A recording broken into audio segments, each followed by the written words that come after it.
What is up, guys? Welcome back to the channel. Today we're diving straight into Clayface Celebrity Dirt issue number 1.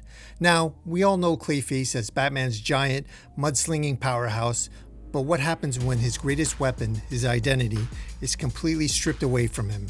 We're talking a brutal prison break straight out of a horror movie, a fake Clayface living a millionaire lifestyle who turns out to be a Hollywood slasher. You don't want to miss this one. Let's get right into it. This issue starts in Los Angeles, California, where we see a behind-the-scenes look at a production set where things are getting a little hectic. A crew member is rushing through with a new blonde wig for an actress named Laura, but the director, Steven, apparently hated the previous one, calling it severe. They're running 3 days behind schedule and the tension is palpable. The makeup artist approaches Lorna, who's sitting in a vanity chair, as she says, "Lorna, honey, we're going to fix you right up." But as she reaches out, something is deeply wrong. And here is where the horror begins. The makeup artist gasps in shock, covering her mouth, as Lorna is literally dissolving right in front of her. The blonde hair slides off a cascading, grotesque mass of pink melting clay.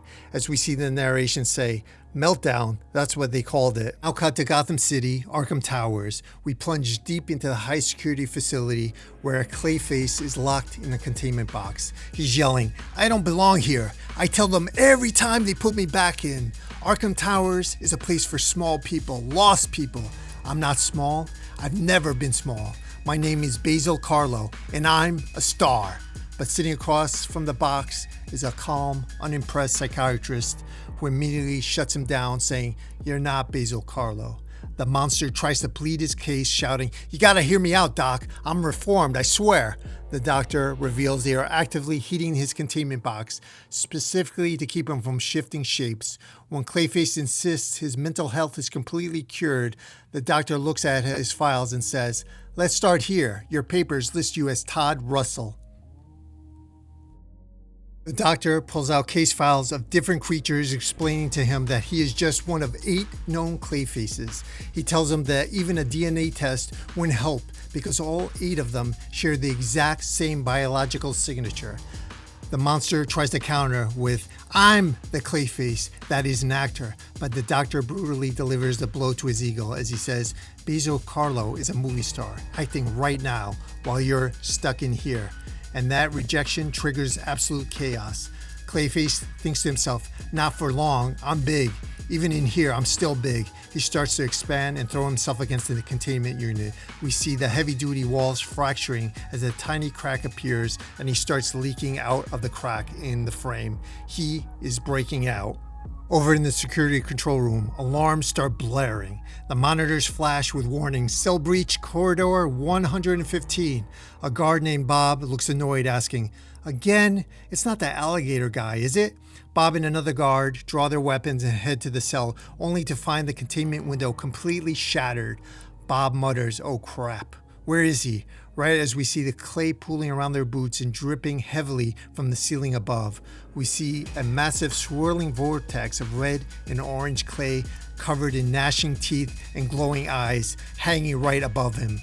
Before he can even react, a drop of the clay falls onto his shoulder and moves up his neck into his ear. Clayface forces his clay down the guard's throat, wraps around his entire head, completely engulfs him, suffocates his features, bonds to his skin, tears into his biology in a horrific, agonizing transformation sequence. Moments later, the same guard walks up to the security panel, presses his thumb against the biometric scanner, and the door opens. He walks past the front desk where another guard asks, "What happened up there?" Clayface, now perfectly disguised as the guard, with a name tag reading Clay, casually replies, "False alarm. I'm going out for a smoke." As the front desk guard says, "You don't smoke." We hear over the walkie-talkies, 2 guards are injured and the Clayface is out of containment. Front desk guard immediately draws his weapon, yelling, "Stop! I'll shoot you! I mean it!" Clayface doesn't even flinch. He just looks back over his shoulder and says, "It's by the way. I'm not a Clayface. I'm the Clayface. The others are just knockoffs." And right as the guard stands there confused, Clayface's stolen face completely melts off into a grin, mockingly saying, "You have a nice night now," as the guard pulls the trigger, sending a flurry of bullets directly into the creature's head. But remember who we're dealing with here. The bullets pass right through him, leaving a gaping holes that instantly seal right back up.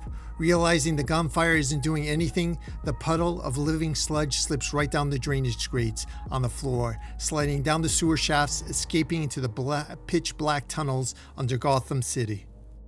We get some internal monologue here as Clayface drifts through the sewers. He notes, "It takes hours, floating around like a dead goldfish with everything else Gotham flushed away. But I'm resilient." He pulls his muddy mask together, stands up in the muck, and starts climbing a maintenance ladder. As he pulls his physical form back together, he shifts his features back into the handsome, sharp-jawed man, telling himself, "Just a few more steps, and I'm back." Clayface emerges from the manhole directly in the middle of a neon-drenched cityscape, and what does he see plastered across the massive electronic billboards? His own face. The billboards are advertising a massive summer blockbuster called The Hit, starring Basil Karlo. He's looking around at the posters in sheer disbelief, thinking, "What the hell is happening to me? Am I dead? Am I Todd?" He walks into a local shop trying to get answers from a clerk, asking, "Excuse me, do you know?" But the clerk just shushes him and points at the TV. You watch a TV broadcast airing a segment called Stars Tonight, showing a glowing report on the astonishing comeback of actor Basil Karlo. The news anchor reports that after Karlo was apprehended by Batman in California following a public overdose on a banned shape-shifting substance known as Renew, his dark days are officially over. The broadcast continues praising Karlo and talking about his treatment at an exclusive wellness center and how he's now starring in a massive theater production called Renaissance. Karlo is charming the media, throwing out pretentious quotes like "men shouldn't be afraid of calling themselves feminists," and the anchor signs off calling him a symbol of hope, proof that anyone can bounce back from anything. Clayface, standing in front of the TV, is losing his mind, screaming, "How is he just? How did he? Why isn't Batman stopping this?" The shopkeeper thinks he's just another crazy local person and retorts, "Stopping what? A guy getting his act together? We got plenty of lunatics here in Gotham." He stares at Clayface for a second and says, "Do I know you? You look like somebody I know." Clayface realizes that the man living his dream life on TV is an imposter. He mutters to himself, "I'm not Todd, but I'm definitely not whoever that was either. So where would I go if I were me?" Cut to Los Angeles, California. We are in a luxury mansion overlooking the entire city.